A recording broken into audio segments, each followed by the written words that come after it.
Jasné, jasné, Ivan, áno, presne ako hovoríš. Ideš mi teraz trošku lepšie, ideš mi 5-4, to je pre teba.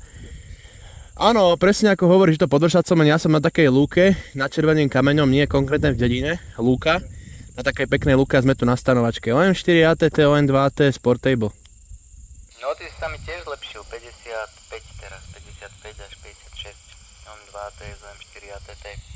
Dobre, pekne, a čo tam stanujete, nejaká partia? Dobre, 28 MHz, no nemám to tu ako zapojené, takže nedá sa mi.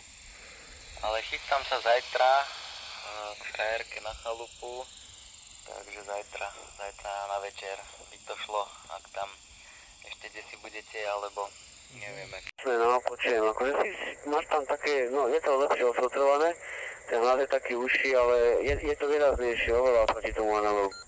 No ale však je to trošku také, není to ten hlas aj tak, ale je to lepšie ako to DN-ko.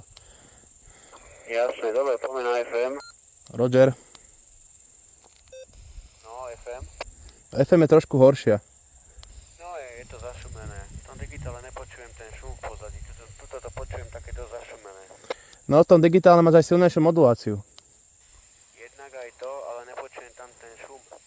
Dobre, daj to späť na digitál, nech to natočím na video. Digitál.